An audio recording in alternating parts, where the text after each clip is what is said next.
Karl Marx जी ने जो बोला था, जिसकी वजह से लेनिन उनसे प्रभावित थे, वो ये था कि मेहनत तो वर्कर्स करते हैं, उनको मिलते हैं बहुत कम वेजेस, और सारा प्रॉफिट बड़े बड़े इंडस्ट्रियलिस्ट, जिनकी इंडस्ट्रीज होती है, वो ले जाते हैं। इसलिए प्रॉफिट को सभी के बीच में बराबर बांट देना चाहिए।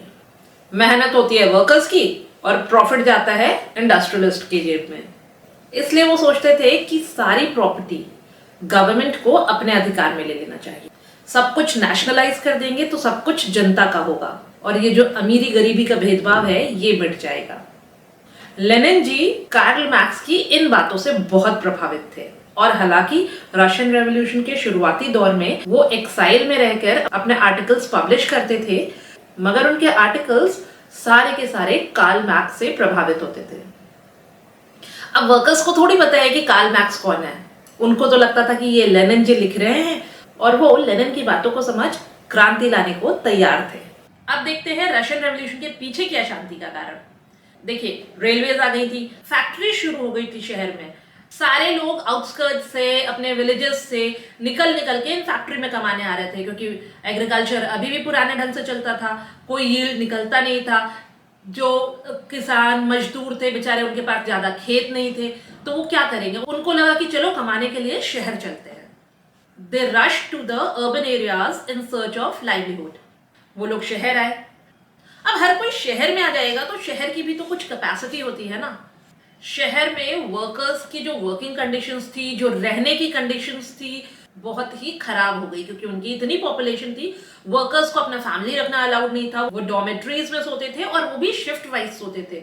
वर्किंग आवर्स भी 12 घंटे, 14 घंटे, 16 घंटे, मतलब जिस वर्कर से जब तक काम हो सके करवा लो, ऐसा था। इतने सारे वर्कर्स थे, सैनिटरी फैसिलिटीज भी प्रॉपर नहीं थी, इस वजह से हाइजीन प्रॉपर नहीं था, लोगों को हेल्थ प्रॉब्लम भी हो सकते थे इस वजह से। वर्कर्स का इतना ज्यादा एक्सप्लॉयटेशन था।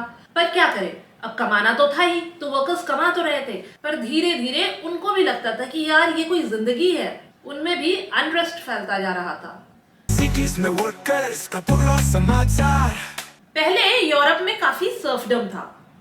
सर्फडम मतलब जैसे बंधुआ मजदूरी। पहले लोग ऐसे मजदूरी पे काम करते थे गांवों में, एग्रीकल्चर्स, पेजेंट्स जो थे। फिर धीरे धीरे ये हट गया, बट रशिया में अभी भी ये प्रॉपर हटा नहीं था। हटने का मतलब है कि चलो बंधुआ मजदूरी तो खत्म कर दी, पर अभी भी आपके पास खेती के लिए जमीन नहीं थी। आप नोबल्स के खेतों में काम करते थे, और जो कुछ थोड़े बहुत पेजेंट्स के पास जमीन थी, वो भी इतनी थोड़ी थी कि उसमें कुछ उगता नहीं था। सर्वडम खत्म होने के बाद ये जो छोटे छोटे जमीनों वाले पेजेंट्स आए थे ना, इनको मीर कहा जाता था। इनके पास जमीन तो थी, पर बहुत थोड़ी सी, इतनी थोड़ी कि जिस पर खेती करके वो कुछ भी नहीं कमा सकते थे। ये मीर्स भी परेशान थे, क्योंकि इनके पास जमीन इतनी छोटी थी, प्रॉपर खेती नहीं होती थी। नोबल्स के खेतों में जाके काम करते थे, नोबल्स उनको इतने अच्छे से वेजेस नहीं देते थे, मीर्स भी परेशान थे।